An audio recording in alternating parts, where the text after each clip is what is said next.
Hello everyone, I welcome you on my YouTube channel Physics Classes Learn Physics with Ease. Here in this lecture, you will learn about how a conductor behave. Like this is the conductor, how it will behave when displaced in electrostatic field. It means what is the value of the electric field on surface inside the conductor, what is the charge inside the conductor, direction of electric field at the surface of conductor, electrostatic potential inside the conductor, and how this conductor hollow conducting shell we can say behave like a electrostatic shielding. Okay, how it provide shielding to the sensitive components and protect it from the external electromagnetic forces. So stay tuned, watch the video till the end. Now before starting this lecture, I would like to revise the contents of the previous lecture 20, in which we discussed about the electric potential energy of dipole when it is placed in electric field, I say uniform electric field, and the expression जो हमने derive किया था, सबसे पहले हमने एक small angle theta या D theta के लिए वर्क डन कैलकुलेट किया, and that work done was tau d theta. Then we integrate the expression from angle theta 1 to theta 2 for the work done from the same range, and the expression was p e cos theta 1 minus cos theta 2. Okay फिर हमने कहा कि 90 degree angle पर potential energy zero होती है, क्योंकि जब हम डाइपोल को लेके आते हैं तो अमाउंट ऑफ वर्क डन जो हम पॉजिटिव और नेगेटिव चार्ज पर करते हैं वो इक्वल और अपोजिट होता है, एक वर्क डन पॉजिटिव एक नेगेटिव, तो टोटल पोटेंशियल एनर्जी 90 डिग्री पर जीरो आती है। इसीलिए हम किसी भी डाइपोल को जब थीटा एंगल पर रखते हैं तो उसमें पोटेंशियल एनर्जी कितनी स्टोर हुई है उसको हम कैलकुलेट करते हैं, तब उसके लिए वर्क डन का एक्सप्रेशन या पोटेंशियल एनर्जी का जो एक्सप्रेशन बनता है that is minus P cos theta, where theta क्या था वहां angle between vector P and vector ई।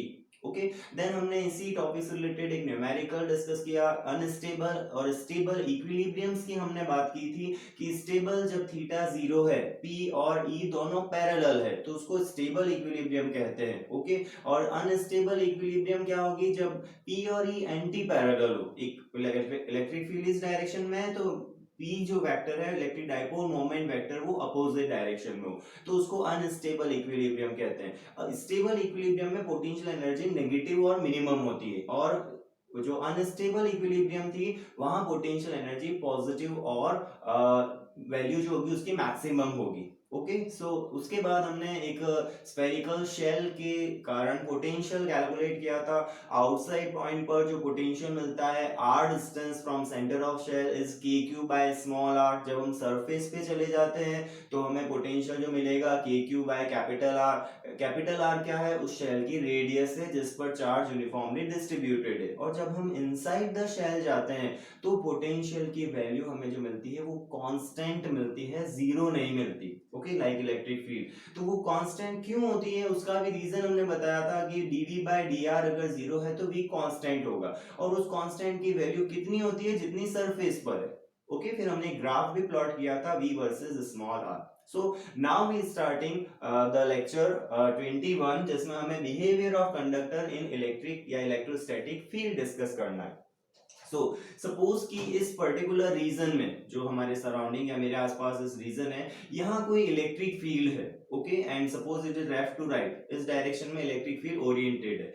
अब जब मैं ये कंडक्टर इस फील्ड में प्लेस्ड करूंगा, सबसे पहले तो एक प्रॉपर्टी ध्यान रखना कि कंडक्टर्स जो होते हैं उसमें large number of free electrons होते हैं। फ्री इलेक्ट्रॉन्स क्यों बोलते हैं उनको, क्योंकि वो अपने एटम से बाउंडेड नहीं होते, अटैच्ड नहीं होते कि वो अपने रेस्पेक्टिव एटम के सराउंडिंग ही रिवॉल्व करेंगे, ऐसा नहीं होता।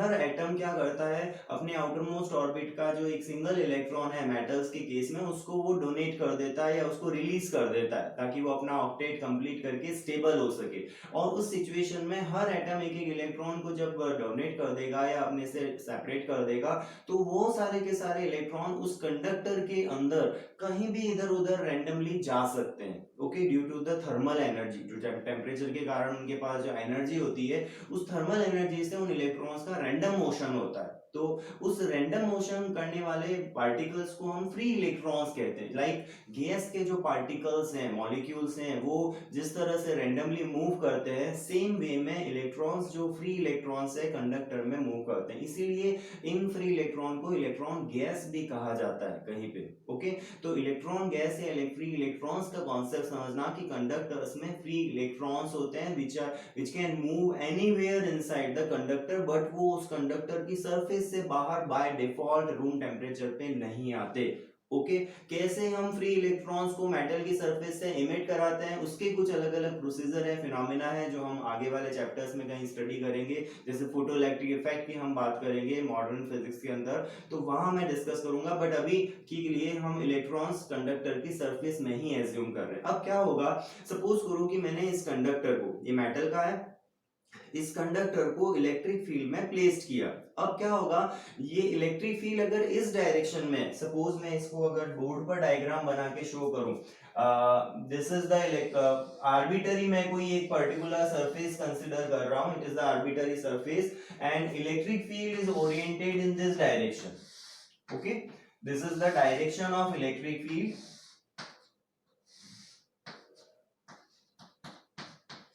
Okay, and this is the conductor.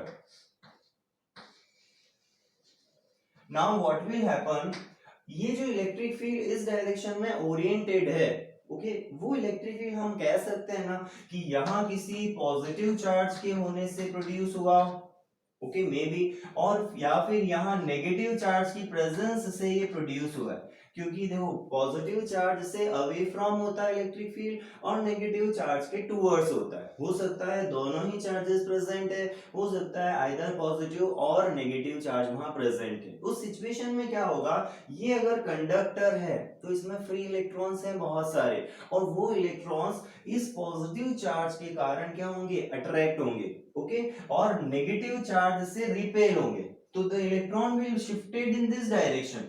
ये जो इलेक्ट्रॉन्स हैं इस पर्टिकुलर नेगेटिव चार्ज में, इसको कह रहा हूं इलेक्ट्रॉन का चार्ज नेगेटिव होता है, तो these electrons will be shifted towards the positive sign और पॉजिटिव चार्जेस, जिससे इलेक्ट्रिक फील्ड प्रोड्यूस हो रहा है। और इस रीजन में क्या होगा, यहाँ डेफिशिएंसी हो जाएगी नेगेटिव चार्ज की या इलेक्ट्रॉन्स की, और उसी डेफिशिएंसी को हम क्या नाम देते हैं, positive charge. Okay, so this here in this situation there will be large amount of positive charges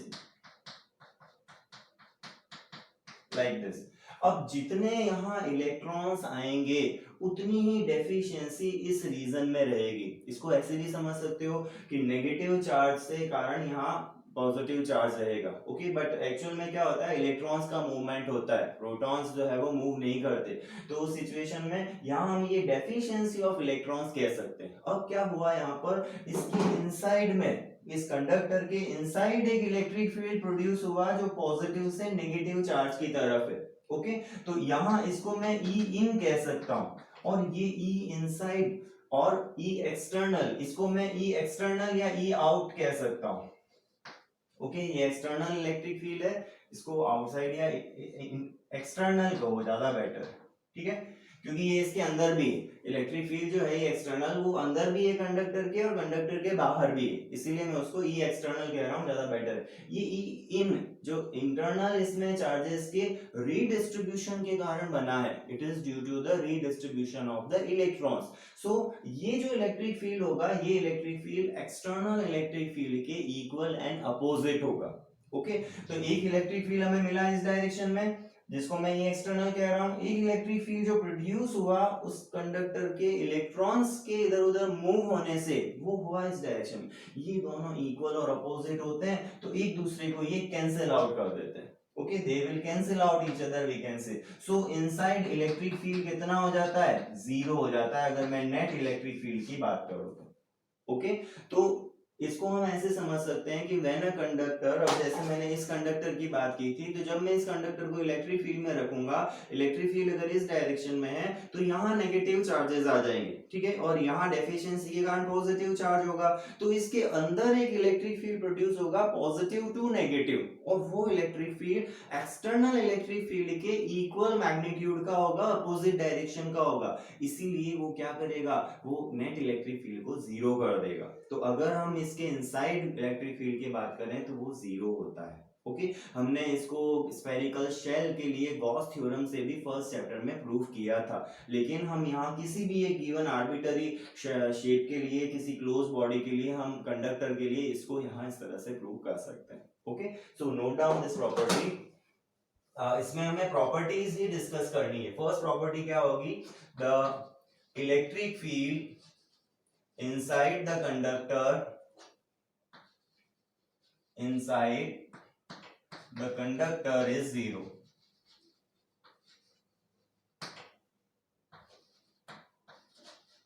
okay अब इसका जो रीजन है वो क्या दे सकते हैं, when conductor placed in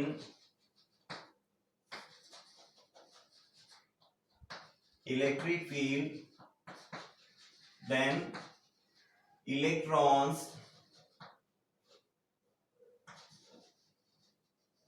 redistributed।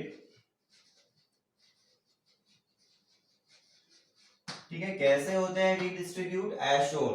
Okay as shown and produce which electron, free electron. Okay तो हम एक फ्री इलेक्ट्रॉन वर्ड यहां लगा सकते हैं। तो free electrons redistributed as shown and produces और produce an electric field equal and opposite to external electric field, external electric field।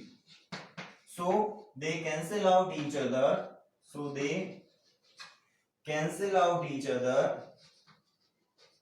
and net field becomes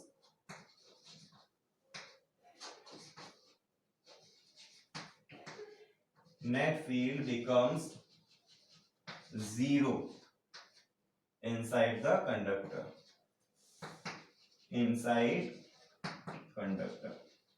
okay so इस तरह से एक तो हमने गॉस थ्योरम से इसको शो किया था कि कैसे हम गाउसियन सरफेस लेके इनसाइड चार्ज को जीरो करते हैं तो इलेक्ट्रिक फील्ड जीरो हो जाता है।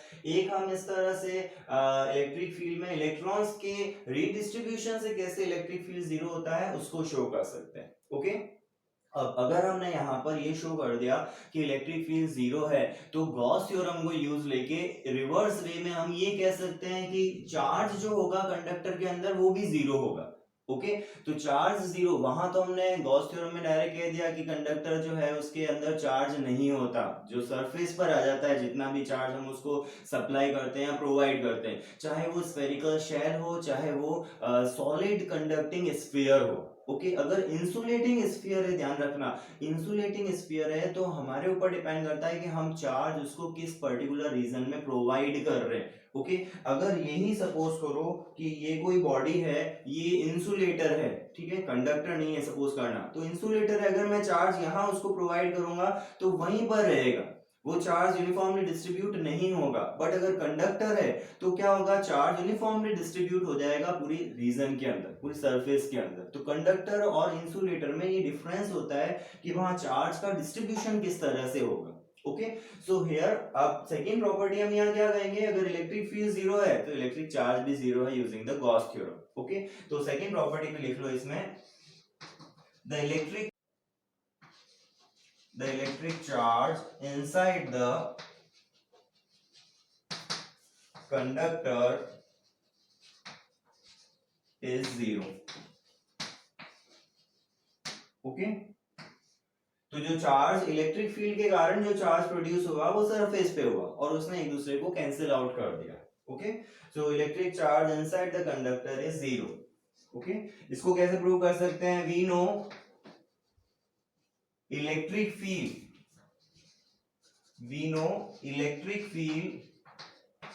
inside conductor is zero। So from Gauss theorem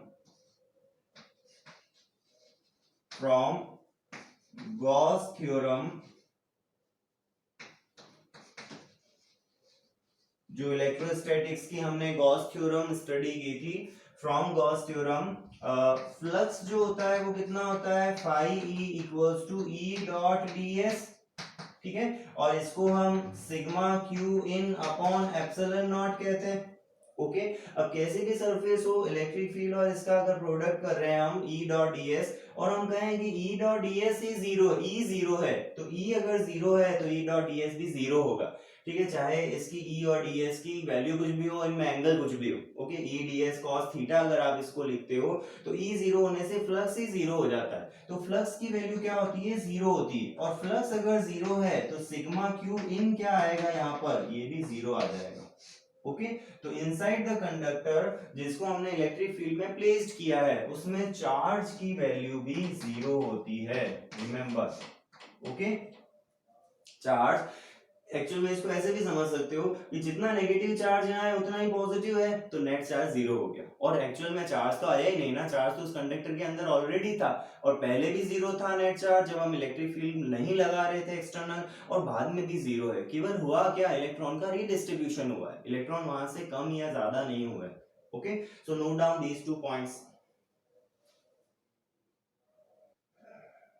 So now we discuss the third property of this conductor, a behavior of conductor, and which is electrostatic potential. Okay, तो potential की अगर हम बात करें conductor के इनसाइड, जैसे हमने previous lecture में शेल के इनसाइड पोटेंशियल को कांस्टेंट प्रूव किया था using the relation E equals to minus dV by dr, the same expression को यूज लेके हम यहाँ पर भी यही कहेंगे कि किसी भी कंडक्टर, चाहे वो शेल हो, जरूरी नहीं है, any kind of any shape of conductor अगर हमारे पास में है तो उसके इनसाइड पोटेंशियल की वैल्यू इलेक्ट्रिक फील्ड की प्रेजेंस में कांस्टेंट होती है, और वो कितनी होती है, जितनी सरफेस पर है। ओके, सो थर्ड पॉइंट यहां पर नोट करो, द इलेक्ट्रिक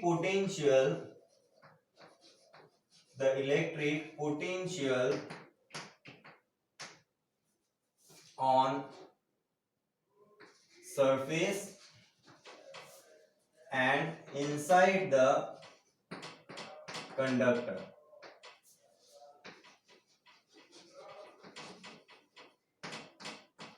ओके, कि इलेक्ट्रिक पोटेंशियल सरफेस पर और कंडक्टर के इनसाइड कितना होगा। Okay, we know the electric field inside conductor is zero, electric field inside conductor is zero, so अगर इलेक्ट्रिक फील्ड जीरो है तो क्या होगा, फ्रॉम रिलेशन क्या रिलेशन है अपने पास में, E is equals to minus dV by dr। Okay, इस रिलेशन से हम क्या कह सकते हैं, from this relation we can say dV by dr is also zero, negative sign को भी हमने जीरो में शिफ्ट कर दिया, अगर E जीरो है तो या लिख लो minus dV by dr zero होगा, और अगर dV by dr potential gradient zero है तो इसका मतलब पोटेंशियल डिस्टेंस के साथ में चेंज नहीं हो रहा। ओके, डिफरेंशिएशन क्या बताता है, चेंज को रिप्रेजेंट करता है, तो पोटेंशियल अगर डिस्टेंस के साथ चेंज नहीं हो रहा, इट मींस इसकी वैल्यू कांस्टेंट है। Okay, so here in this equation we can say V is constant. Okay, potential की वैल्यू क्या है यहाँ पर, ये कांस्टेंट है। सो पोटेंशियल कांस्टेंट होता है इनसाइड द कंडक्टर, और सरफेस पर भी उसकी वैल्यू उतनी ही रहती है जितनी कंडक्टर के इनसाइड है। क्लियर, तो ये पॉइंट हम थर्ड पॉइंट यहाँ पर यूज ले सकते हैं। फोर्थ पॉइंट की हम बात करते हैं कि इलेक्ट्रिक फील्ड की वैल्यू सरफेस के ऊपर जो मैग्नीट्यूड रखती है वो रखती है सिग्मा अपॉन एप्सिलॉन नॉट के equal. The magnitude of electric field on surface of the conductor is equals to sigma upon epsilon naught. इसको हमने इलेक्ट्रोस्टैटिक फर्स्ट चैप्टर जो हमारा था उसके 15th लेक्चर में मैंने इसको प्रूव कराया था कि हम एक पिल बॉक्स लेते हैं छोटा सा और गॉस थ्योरम लगाते हैं, उस पिल बॉक्स के रिगार्डिंग टोटल फ्लक्स फाइंड करते हैं, टोटल चार्ज एनक्लोज्ड फाइंड करते हैं, और उसको गॉस थ्योरम में सब्स्टिट्यूट करके कैलकुलेट करते हैं, इलेक्ट्रिक फील्ड की जो वैल्यू है वो सिग्मा अपॉन एप्सिलॉन नॉट होती है। ओके तो सेम डेरिवेशन का स्टेप्स हम यहाँ पे भी यूज ले सकते हैं। तो मैं इन शॉर्ट इसको यहाँ एक्सप्लेन करूंगा। डिटेल्ड के लिए आप लेक्चर 15 को देख सकते हैं। उसमें मैंने क्वेश्चन लिया था जहां हमने प्रूव किया था E equals to sigma upon epsilon naught. Sigma क्या है यहाँ, it is surface charge density. Okay so fourth point is the magnitude of electric field, the magnitude of electric field on surface of conductor, on surface of conductor is sigma upon epsilon naught. Okay, where sigma क्या है, sigma is surface charge density, surface charge density. Okay, so this is the expression. इसको हम prove simply वापस अगर मैं वो diagram यहाँ design करूँ, ड्रॉ करूँ, तो कुछ इस तरह का हमने एक कंडक्टर लिया और यहाँ पर एक सिलिंड्रिकल पिल बॉक्स कंसीडर किया था लाइक, और ई इनसाइड यहाँ इस सरफेस के लिए इलेक्ट्रिक फील्ड 0 था, और इस सरफेस पर जो इलेक्ट्रिक फील्ड की जस्ट आउटसाइड है, ये एक्चुअल में इसकी जो ये हाइट है इस सिलेंडर की, ये बहुत बहुत कम है, इसलिए मैं इसको पिल बॉक्स कह रहा हूँ। ओके और इसका क्रॉस सेक्शनल एरिया ज्यादा है कंपैरेटिव टू दिस वन, और यहाँ भी इलेक्ट्रिक फ्लक्स की वैल्यू 0 होगी, तो इलेक्ट्रिक फ्लक्स जो आता है वो केवल इस क्रॉस सेक्शनल एरिया के कारण आता है, जिसको हम ए ले रहे थे, क्रॉस सेक्शनल एरिया। तो टोटल फ्लक्स की जब हम बात करते हैं फ्रॉम फिगर, मैं यहाँ डायरेक्ट लिख रहा हूं इसको फ्रॉम फिगर, तो टोटल फ्लक्स होगा यहाँ पर कितना होगा, इंटीग्रल ई ds cos 0, केवल इस सरफेस के लिए हम इस इंटीग्रल को यूज लेते हैं, और इसको भी हम ई इंटीग्रल ds लिख सकते हैं, and it will be what, it is E into ds कितना होगा यहाँ पर a के इक्वल। ओके जो क्रॉस सेक्शनल उसका एरिया है। अब ये आ गया हमारे पास में फ्लक्स। अगर सिग्मा इसकी सरफेस चार्ज डेंसिटी है इस गिवन कंडक्टर की, ये भी कंडक्टर है, ठीक है, मान लो यहाँ पर कुछ चार्ज जो है वो पॉजिटिव चार्ज इस तरह से डिस्ट्रीब्यूटेड है,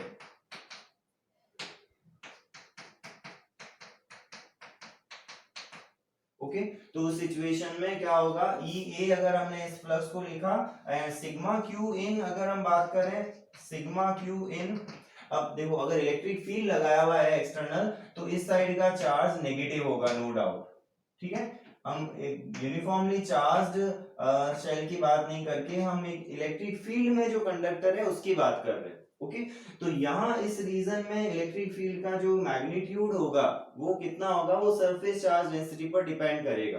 तो इसको सिग्मा क्यू इन अगर हम लिखें, तो सिग्मा क्यू इन कितना आएगा यहाँ पर, सिग्मा इंटू ए, चार्ज क्या होगा, charge density into area, charge density क्या होती है, चार्ज अपॉन एरिया। तो इन दोनों के एक्सप्रेशंस अगर हम गॉस थ्योरम में यूज लेते हैं, जो कि है phi e is equals to, इसको इलेक्ट्रिक फ्लक्स के लिए phi e भी लिख सकते हैं, which is equals to sigma q in upon epsilon naught. तो यहां से ये सिग्मा क्यू इन कितना था, E इंटू ए, और इसकी वैल्यू कितनी है, sigma A upon epsilon naught. So A से ए कैंसिल होके E का एक्सप्रेशन अपने पास आ जाता है sigma upon epsilon not.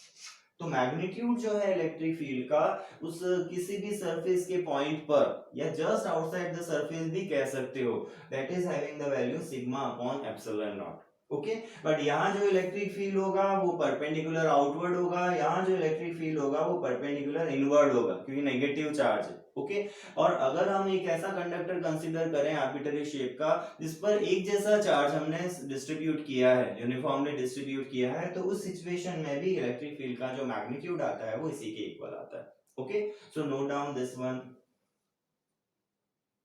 Now we discuss the fifth property of the behavior of conductor, and the fifth property is कि जो electric field का direction है for the surface of the conductor वो just perpendicular होती है उस surface के।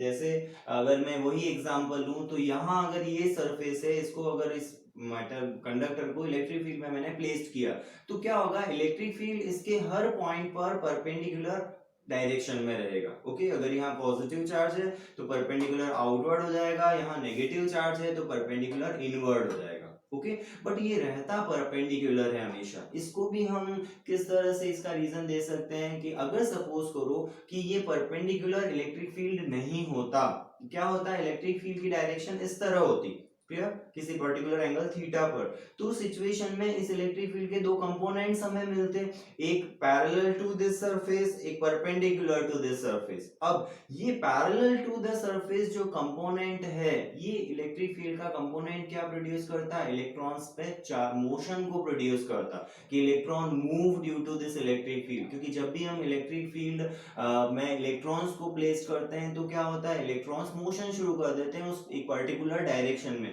और जब इलेक्ट्रॉन एक पर्टिकुलर डायरेक्शन में मोशन करने लग जाएंगे तो हमें इलेक्ट्रिक करंट मिलेगी। ओके, इलेक्ट्रिक करंट क्या होती है, amount of charge flowing per unit time, तो कितना चार्ज एक यूनिट टाइम में, जैसे 1 सेकंड में कितना चार्ज एक गिवन एरिया से फ्लो हो गया, उसको हम करंट से डिफाइन करते हैं। 10th में हमने करंट की डेफिनेशन पढ़ी है। ओके, तो यहाँ भी क्या होगा, अगर मैं कहूँ इलेक्ट्रिक फील्ड किसी अदर एंगल थीटा पर है, not equals to 90, then we will get the component of electric field parallel to this surface, and if there is electric field then there will be electric current। but अगर हम practically ammeter की help से, ammeter is the instrument to measure और calculate to find the electric current through a conductor, then अगर हम ammeter से उसको measure करते हैं then its value comes zero. ये हमेशा जीरो आती है जब भी हम किसी कंडक्टर को इलेक्ट्रिक फील्ड में प्लेस करते हैं और अमीटर से उसकी करंट को मेजर करते हैं। ओके, तो ये करंट का जीरो होना प्रैक्टिकली क्या एक्सप्लेन करता है कि इलेक्ट्रिक फील्ड सरफेस के अलोंग नहीं है। अगर इलेक्ट्रिक फील्ड सरफेस के अलाउ नहीं है तो कैसे है, electric field perpendicular to surface है। ओके, तो परपेंडिकुलर टू सरफेस होने का मतलब देखो हर वेक्टर के परपेंडिकुलर कंपोनेंट की वैल्यू हमेशा जीरो होती है, क्योंकि अगर हम परपेंडिकुलर कंपोनेंट निकालते हैं तो वो cos 90 पे जीरो हो जाता है। ओके, कंपोनेंट कैसे लेते हैं, थीटा एंगल पर अगर मुझे इलेक्ट्रिक फील्ड का कंपोनेंट लेना हो तो क्या होगा, ई cos थीटा, और अगर मैं कहूँ कि इलेक्ट्रिक फील्ड का 90 डिग्री पर कंपोनेंट लेना है तो वो क्या होगा, ई cos 90, जीरो हो जाएगा। तो अगर इलेक्ट्रिक फील्ड इधर इस डायरेक्शन में जीरो है तो वो ये प्रूव करता है ना कि इलेक्ट्रिक फील्ड उसके परपेंडिकुलर है। Okay, so in this way we can give the reason why electric field is always normal or perpendicular to the given surface of the conductor when it is placed in electric field. Okay, electrostatic field. So write down this fifth property, the direction of electric field, the direction of electric field is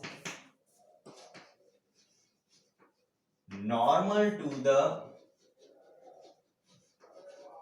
surface of conductor, normal to the surface of conductor। Okay, तो इसको contradictory statement से हम prove करते हैं कि if,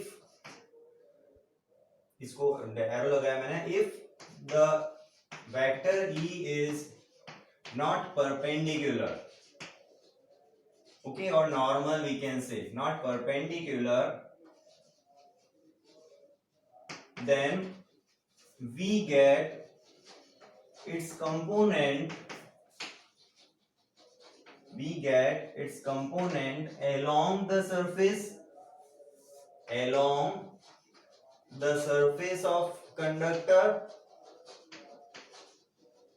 which shows flow of electrons। ठीक है, अगर इलेक्ट्रिक फील्ड होगा तो इलेक्ट्रॉन फ्लो करेंगे, which shows flow of electron in a particular direction, flow of electrons in a particular or single direction, we can say particular direction, and due to which we get electric current, due to which we get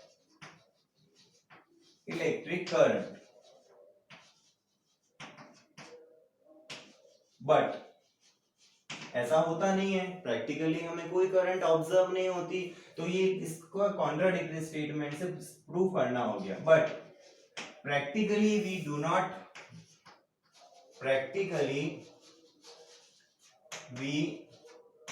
do not observe या do not measure, we can say do not observe any current through surface.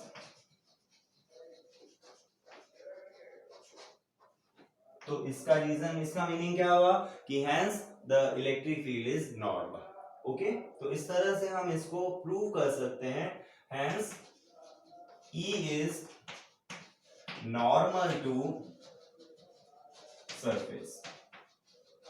ठीक है, फिर next इसकी property आती है sixth. इस six property में हम ये बताते हैं कि अगर हमारे पास में कोई एक कैविटी हमने डिजाइन की है, ओके, किसी भी चार्ज्ड कंडक्टर में, ओके, एक होलो कैविटी मैंने अगर डिजाइन की है, एक ऐसा स्पेस, ऐसा रीजन जहां कंडक्टिंग सरफेस नहीं है या कंडक्टिंग मटेरियल नहीं है, उसको हम कैविटी कह सकते हैं। तो उस कैविटी के इनसाइड इलेक्ट्रिक फील्ड की वैल्यू भी जीरो होती है। ओके, जैसे सपोज करो कि मेरे पास में ये अगर एक कंडक्टिंग बॉडी है और इस कंडक्टिंग बॉडी में यहां पर ये कंडक्टर का मटेरियल, ठीक है, here it is the conductor. तो इस कंडक्टिंग मटेरियल में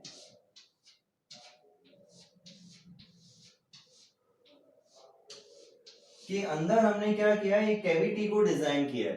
तो इस पर्टिकुलर कैविटी के इनसाइड इलेक्ट्रिक फील्ड की वैल्यू क्या होती है, जीरो होती है, और पोटेंशियल भी कांस्टेंट मिलता है। ओके, तो इसको हम कैसे प्रूव करें, हमने मान लो किसी इलेक्ट्रिक फील्ड में इसको प्लेस्ड कर दिया।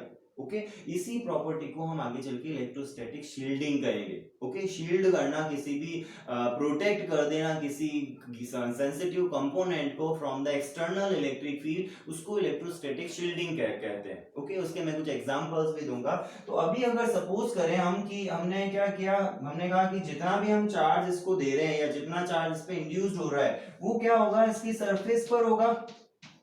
सपोज करो कि अगर यहां इसको मैंने इलेक्ट्रिक फील्ड में रखा, तो ये जो चार्ज है ये क्या होगा, इधर नेगेटिव चार्ज आया और उतने ही अमाउंट में इधर पॉजिटिव चार्ज आ रहा है। ओके, नेगेटिव और पॉजिटिव चार्ज का अमाउंट इक्वल है। चलो ठीक है, तो इस सिचुएशन में क्या होगा कि इलेक्ट्रिक फील्ड जो होगा वो सारा का सारा चार्ज यहाँ पर सरफेस पर ही रहेगा। इनसाइड दिस कैविटी है, इस मटेरियल में भी चार्ज नहीं होता है। मैंने बताया था, चाहे सॉलिड स्फीयर है चाहे होलो स्फीयर है, दोनों ही सिचुएशन में चार्ज हमेशा सरफेस पर रहता है। ओके, तो यहाँ भी चार्जेस नहीं है। तो अगर हम यहाँ पर एक गाउसियन सरफेस को कंसीडर करें, suppose this is the Gaussian surface, ठीक है, ये जो मैंने डैश लाइन से बनाई है, ये ध्यान रखना, ये गाउसियन सरफेस है। Okay, so this is the Gaussian surface. अगर हम इस गाउसियन सरफेस को यहां पर लेते हैं तो सिचुएशन में inside Gaussian surface charge zero है, और चार्ज जीरो होगा तो इलेक्ट्रिक फील्ड भी जीरो मिलेगा। ओके, तो इस तरह से गॉस थ्योरम से हम इसको प्रूव कर सकते हैं कि एक किसी, अगर हम कैविटी की बात करें जो होलो कंडक्टिंग स्फीयर से बनी है, तो उस कैविटी के अंदर इलेक्ट्रिक फील्ड जीरो होता है। ओके, तो write down the sixth property, the electric field is zero inside a cavity of hollow charged conductor।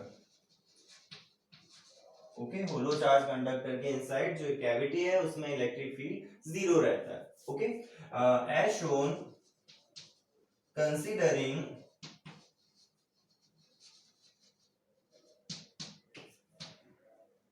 a Gaussian surface surrounding the cavity. हमने ये जो गाउसियन सरफेस ली है वो कहां ली है, surrounding the cavity, then the electric charge inside it is zero, क्योंकि charge कहां होगा, केवल सरफेस पर होगा, चाहे वो इंड्यूस्ड हो रहा है चाहे हमने उसको सप्लाई किया है। Okay, so it is zero as it is on surface, केवल ये कहां पर है, सरफेस पर है। सो इलेक्ट्रिक फील्ड इस गाउसियन सरफेस के अंदर जो है वो जीरो होगा, क्योंकि यहाँ चार्ज जीरो है। देखो क्यू को जीरो कर देता हूं, clear. So from Gauss theorem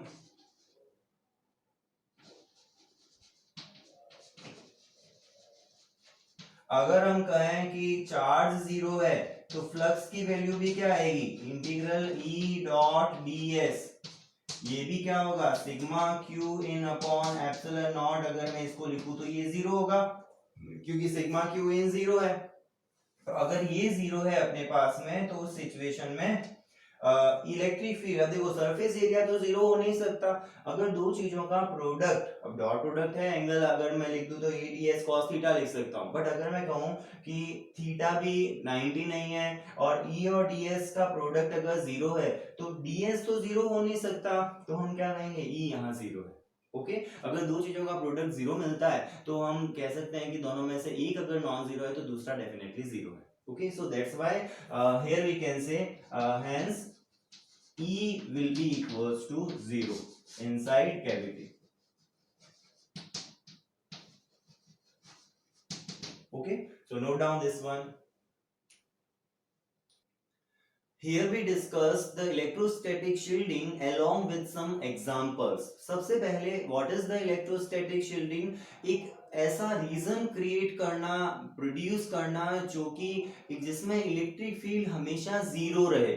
okay अगर ये एक कंडक्टर हम लेते हैं और उस कंडक्टर के इनसाइड हम एक कैविटी डिजाइन करते हैं, एक होलो स्पेस हम अगर डिजाइन करें तो उस स्पेस के अंदर इलेक्ट्रिक फील्ड हमेशा जीरो रहता है। और ये वैसा ही है कि हमने कोई कंडक्टर को किसी इलेक्ट्रिक फील्ड में प्लेस किया तो कंडक्टर के इनसाइड इलेक्ट्रिक फील्ड जीरो होता है, ये प्रॉपर्टी हम जानते हैं। तो उसी प्रॉपर्टी को यूज लेते हुए इस तरह की शील्डिंग्स को बनाया जाता है। जैसे फॉर एग्जांपल हम अगर कोई थंडरस्टॉर्म है जिसमें लाइटनिंग हो रही है तो उस समय कार में बैठना सेफेस्ट होता है। Why it is safest? Because जो कार की बॉडी है वो मेटल की होती है और मेटालिक बॉडी जो है वो इसके इनसाइड इलेक्ट्रिक फील्ड हमेशा जीरो रहता है। तो अगर उस लाइटनिंग से चार्ज या इलेक्ट्रिक फील्ड अगर उस पर्टिकुलर मेटल पर आएगा तो वो सारा का सारा ग्राउंड हो जाएगा और या फिर उस मेटल की सरफेस पर रहेगा। इनसाइड द कार जो है वो इलेक्ट्रिक फील्ड या इलेक्ट्रिक चार्जेस नहीं जाएंगे। तो इलेक्ट्रिक फील्ड से प्रोटेक्ट करना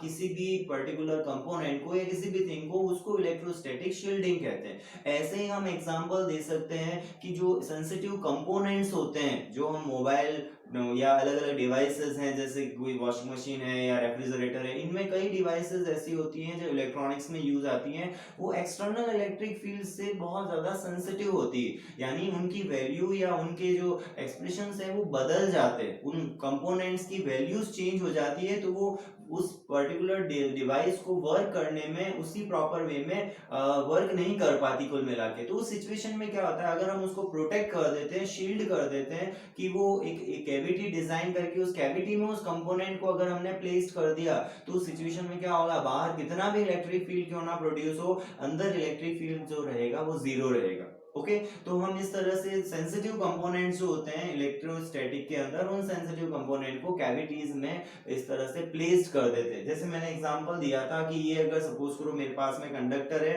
होलो कंडक्टर है, ओके, और इस कंडक्टर के इनसाइड हमने अगर एक कैविटी डिजाइन की है, जैसे ये इस तरह का एक सरफेस है जो एक एज अ कैविटी बिहेव करेगा, ये मेटल है, ओके, इसकी कुछ थिकनेस है, ओके, इस मेटल की। तो इस सिचुएशन में क्या होगा, अगर मैंने कोई सेंसिटिव कंपोनेंट्स इसमें रख दिए और इसको इस तरह से बंद कर दिया, पैक कर दिया पूरा, तो सिचुएशन में अब एक्सटर्नल इलेक्ट्रिक फील्ड कितना भी आए, अंदर जो कंपोनेंट है वहां इलेक्ट्रिक फील्ड जीरो रहेगा। यही इलेक्ट्रोस्टैटिक शील्डिंग है।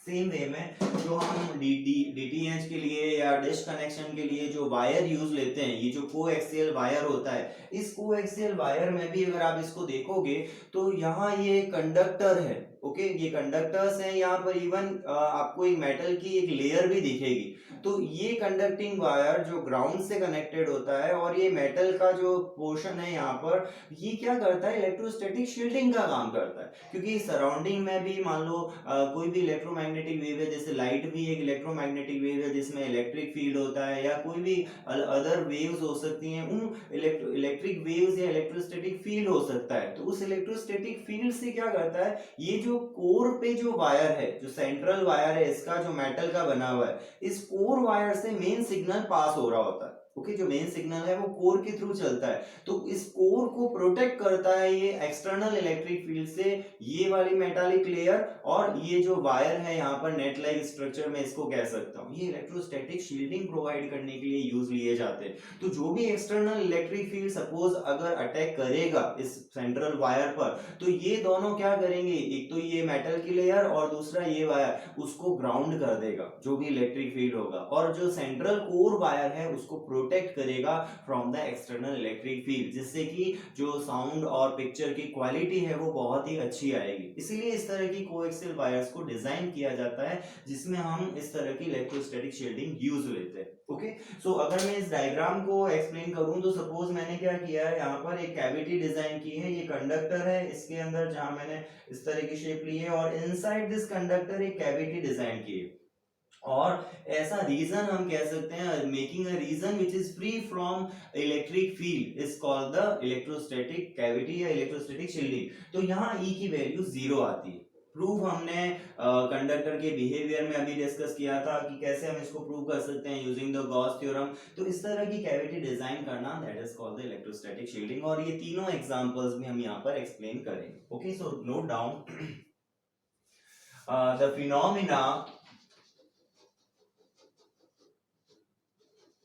The phenomena of making a region free from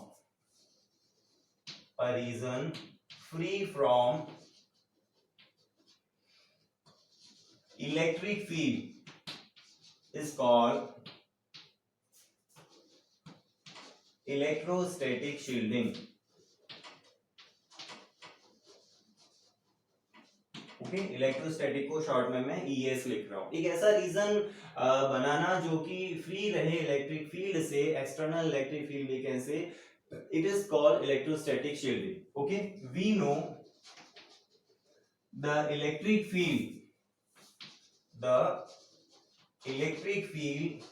inside a cavity of hollow conductor is 0, so it behave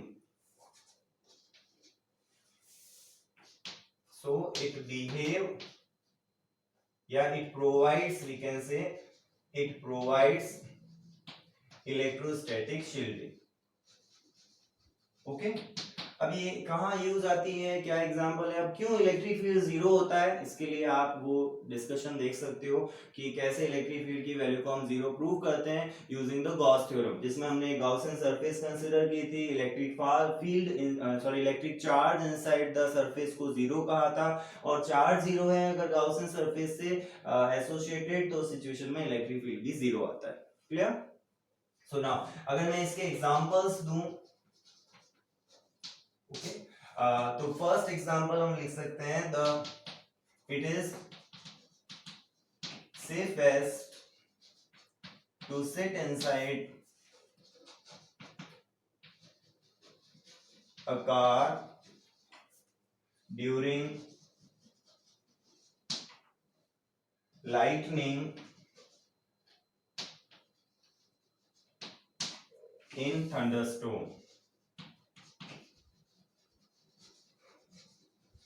Okay, because the body of car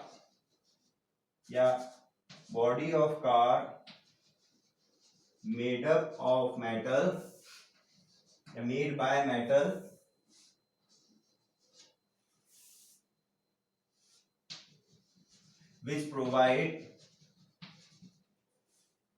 which shielded us, okay, या protect us we can say. Shield का मतलब क्या, जो हमें protect करता हो। Okay, shielded us from external electric field,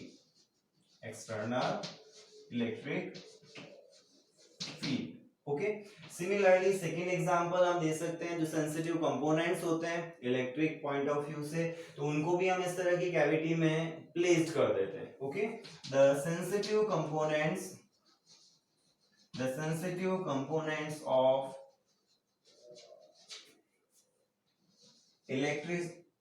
electronics we can say. Sensitive का मतलब जो इलेक्ट्रिक फील्ड से उनकी जो एक्चुअल फंक्शनिंग है वो बदल जाए, उसको हम सेंसिटिव कहेंगे. तो sensitive component of electronics are placed inside such cavity to protect from external electric field, external electric fields. Okay, and the third one, जो थर्ड प्रॉपर्टी हम यहाँ पर थर्ड एग्जांपल अगर इसका दें तो थर्ड एग्जांपल क्या हो जाएगा कि जो कोएक्सियल केबल होती है, उस कोएक्सियल केबल में जो ये आउटर कंडक्टर है, ये आउटर कंडक्टर जो सेंटर में जो कोर कंडक्टर है या कोर वायर है उसको शील्डिंग प्रोवाइड करता है from the external electric field. Okay, so in coaxial dish cable, in coaxial cable of DTH we can say the outer conductor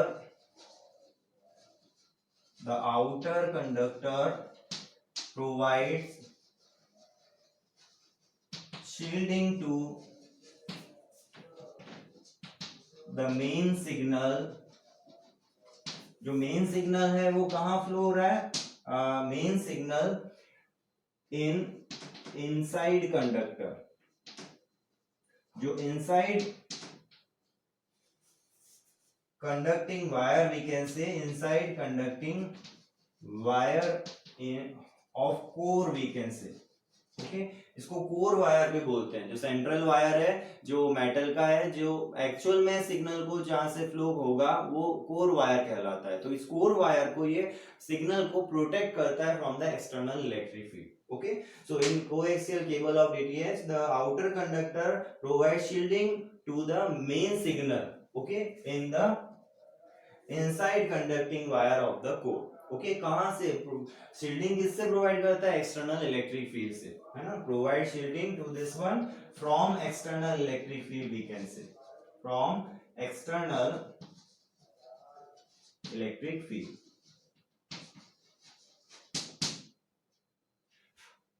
Okay, so this is the example, these are the example and this is the phenomena which is called electrostatic shielding. Okay, note down.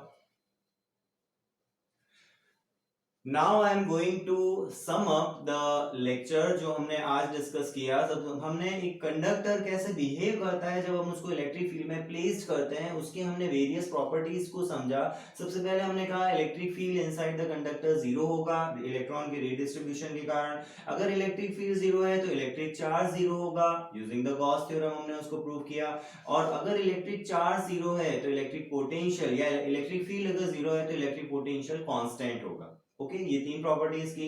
फिर हमने ये कहा कि electric field की जो direction है वो surface के परपेंडिकुलर होती है. क्यों होती है? क्योंकि अगर परपेंडिकुलर नहीं हो, कॉन्ट्राडिक्टरी स्टेटमेंट से हमने प्रूव किया था कि कॉन्ट्राडिक्टरी अगर परपेंडिकुलर नहीं हो तो इलेक्ट्रिक फील्ड का कंपोनेंट सरफेस के अलोंग मिलेगा, और वो अगर है तो वहां इलेक्ट्रिक करंट होनी चाहिए, बट प्रैक्टिकली करंट जीरो मिलती है. इसीलिए हम कहते हैं कि इलेक्ट्रिक फील्ड परपेंडिकुलर होगा और सरफेस के अलोंग इलेक्ट्रिक फील्ड जीरो होगा. फिर हमने नेक्स्ट प्रॉपर्टी यहाँ पे कि इलेक्ट्रिक फील्ड का जो मैग्नीट्यूड है वो सिग्मा अपॉन एप्सिलॉन नॉट होता है, जहां सिग्मा सरफेस चार्ज डेंसिटी है. ओके, और फिर हमने ये देखा कि अगर हम एक कैविटी डिजाइन करते हैं किसी कंडक्टर के इनसाइड, एक होलो स्पेस को कैविटी कह रहा हूं मैं, ठीक है, तो उस कैविटी के अंदर भी इलेक्ट्रिक फील्ड जीरो रहता है, जिसको हमने गॉसियन सरफेस लेके गॉस थ्योरम की हेल्प से प्रूव किया. ओके, और फिर हमने एक टॉपिक किया what is the electrostatic shielding, कि कैसे हम किसी सेंसिटिव कंपोनेंट को शील्ड कर सकते हैं, प्रोटेक्ट कर सकते हैं फ्रॉम एक्सटर्नल फील्ड. मेन जो सिग्नल है कोएक्सियल वायर का उसको हम प्रोटेक्ट कर सकते हैं from the external electric field. और कैसे ड्यूरिंग थंडरस्टॉर्म जो लाइटनिंग होती है उसमें कार में बैठे रहना सेफ क्यों रहता है, क्योंकि जो इलेक्ट्रिक फील्ड अगर बनेगा तो वो कार की सरफेस मेटल की है, तो कार मेटल की है तो मेटालिक बॉडी पर सारा चार्ज या सारी इलेक्ट्रिक फील्ड फील्ड प्रोड्यूस हो जाता है और वो उसके इनसाइड जीरो रहता है। तो अगर अंदर electric field electric charge zero है तो सिचुएशन में हम सेफ रहते हैं। Okay, so in this way हम इस पर्टिकुलर टॉपिक को कवर करते हैं। Any doubt, any query, you can ask me on WhatsApp, through WhatsApp or other sources. Thank you for watching this video and bye.